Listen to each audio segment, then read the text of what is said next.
Dahil dito, si Yahweh mismo ang magbibigay sa inyo ng palatandaan. Yung palatandaan is a sign, no? That calls the attention. Parang si Lord sinasabi niya, Ahaz, makinig ka, pay attention. No, meron sign. Calls us to be alert and appearance of this sign and see what it means. So ano nga ba yung ibig sabihin nito? So the word sign is a signal or monument or something obvious na mangyayari. No, ito po itong propesiya nung panahon na yon, pointing to a deeper truth. Ibig sabihin, katotohanan. Ito po ang senyales ng katotohanang mangyayari. Amen. Amen. Namely, that God is intervening. Ibig sabihin, noong sa panahon ng kaguluhang yon, ang Panginoon nakikita niya ang sitwasyon. Kaya nagpadala siya ng propeta para i-remind ang hari na meron akong ipapadala sign. There's a sign. That He's at work and He is on duty, accomplishing what He intends in every situation.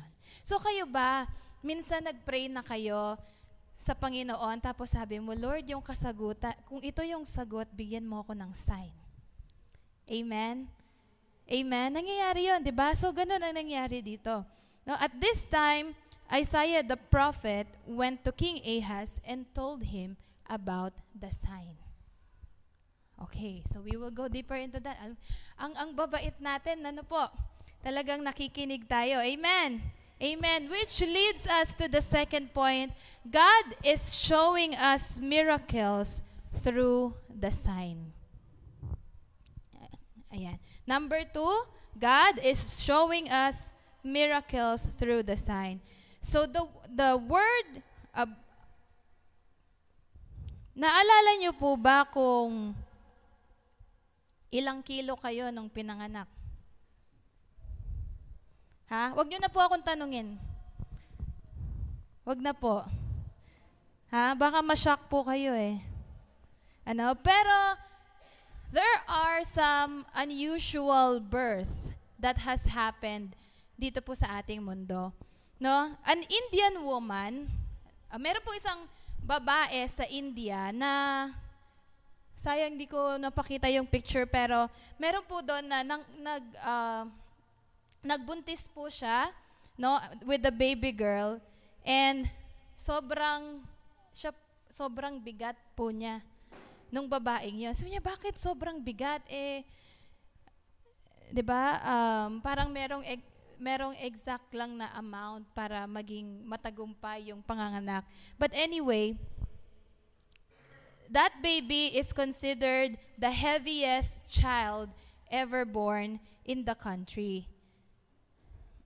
So, yung timbang po niya, kasing timbang niya po yung 6 months old na bata. Hulaan niyo po, ilan yung timbang niya nung pinagbuntis po siya. Meron bang makakahula? Wala po hindi po ako mamimigay kagaya ni attorney ha. Pero, meron po bang may alam? Ha? Hulaan niyo. 6.8 kilogram. Imagine niyo, kapanganak ng bata, 6 na kilos na agad. Ang bigat. 'Di ba? And that is considered an unusual birth. Pero, naging posible siya dahil merong ka-partner yung nabuo siya ng 2 tao. 'Di ba? At may mga doktor na naglabas doon sa bata. But, on this verse, sabi dito, the virgin will conceive and give birth to a son. So, hindi po ba napaka-imposible? How will a virgin woman conceive a child? Paano mabubuntis kung wala namang ginawa? Amen? Amen? And, so this is an unmarried woman who hadn't had sexual relations with a man. So wala. Diba? And, So, it has to be looking for a miracle. Kaya sabi dito, God is showing us miracles through the sign. Kasi, imposible po talaga. Paano mangyari yon? Amen? Amen. But, after that, leads to point number 3. God is telling us that there is hope in the sign. Amen? So, noong una, sign pa lang, and then, the Lord tried to put it in a miraculous way. And then, God is telling us that there is hope in the sign. He is, and we'll call him Emmanuel. So again, we've been talking about Emmanuel for the past couple of weeks, no? And it means God with us. So ano ibig sabihin nito? It just means that with the signs na binigay ng Panginoon ay merong hope. Amen? Sa mga sitwasyon ng ating buhay ngayon, merong hope. Amen. And as we celebrate Christmas, now as we celebrate Christmas in the modern world, let us not focus on the grand festives. Alam ko po sa atin ngayon, nag-iisip tayo, no, ano kayang handa ko sa Pasko? Ano kayang gagawin? But this verse reminds us that the sign of hope is here. Amen? Sige po, palakpakan natin si Lord. The sign of hope is here. And let us not focus on the grand festive. Di naman po importante kung ngayong Pasko kayo ang may pinakamaraming handa. 'Di ba? What's important is that the reason for this season. Sino nga ba ang sineselebrate natin ngayong Kapaskuhan? Amen? It is the sign. Who is the sign? It's Emmanuel, Jesus, God with us. Amen? And let us reflect and thank God for the hope in Christmas. It is the birth of Jesus.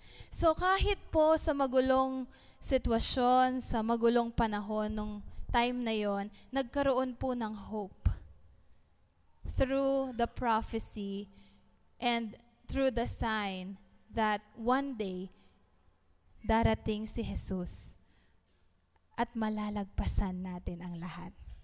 Amen? And that we will find salvation and hope on that sign. Amen? Amen. Because without Him, actually we cannot do anything. So lahat po na nandito, I just want to remind you na yung sign po dito of hope is si Jesus. Jesus Himself. So maaari sa panahon natin, in our modern times, we experience the loss of hope. But again, I want to encourage you na merong Jesus na ipinadala para sa atin. Amen? Amen. And that He will be with us till the very end. So how are we gonna do, how will we kahapon tinuruan po tayo ano ang three gifts of Christmas, and hope is part of that. Amen. So now again, I want to encourage you to not lose hope, because hope is in the sign, and the hope is our Lord Jesus Christ. At kung ikaw, ito ang kailangan mo sa buhay mo ngayon, again, you have to claim it, because ang ating Panginoon dumating na, namatay na, at nailigtas ka na. Amen? And that's the true spirit of Christmas. It is the reason for this season. Amen. Sige po, tayong lahat ay tumayo.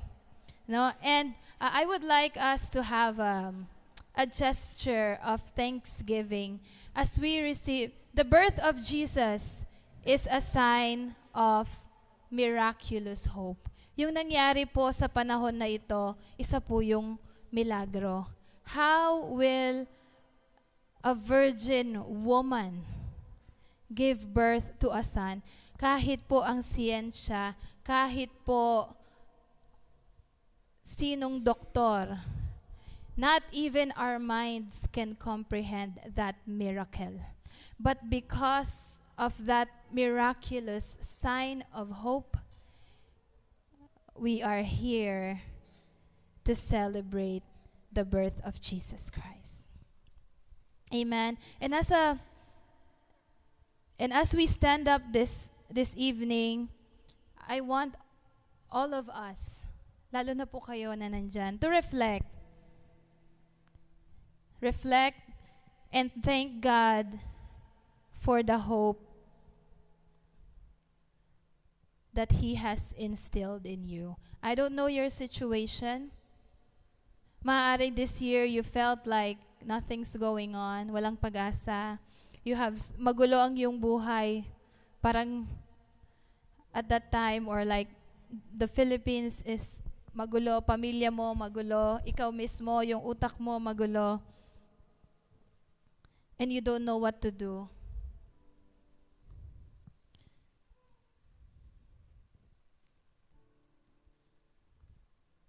So reflect on those and see how God will work in your midst.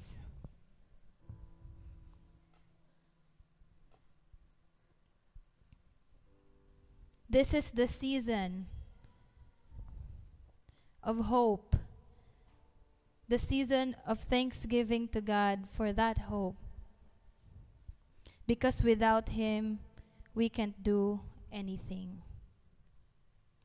Without Him, wala po tayong isi-celebrate ngayong December. And without Him, without Jesus, without Emmanuel, salvation won't be here as well. So let us have high hopes and be confident that we can overcome everything, because again, the birth of Jesus is a sign of miraculous hope.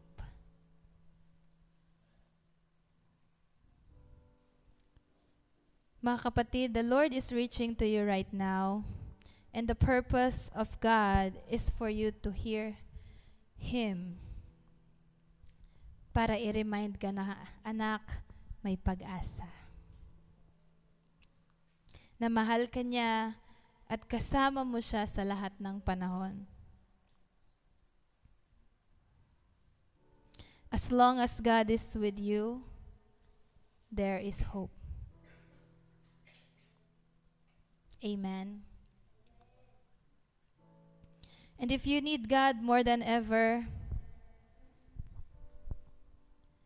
sa tingin mo, kailangan mo ang Diyos, kailangan mo yung pag-asa, you need Emmanuel, you need God to be with you, you need salvation. Taas mo ang iyong mga kamay at sumunod ka sa panalangin ito. Panginoong Diyos, salamat po sa pag-asa ng kaligtasan. Sa oras na ito, tinatanggap kita bilang aking Diyos at tagapagligtas. Maghari ka sa aking buhay. Sa pangalan ni Jesus.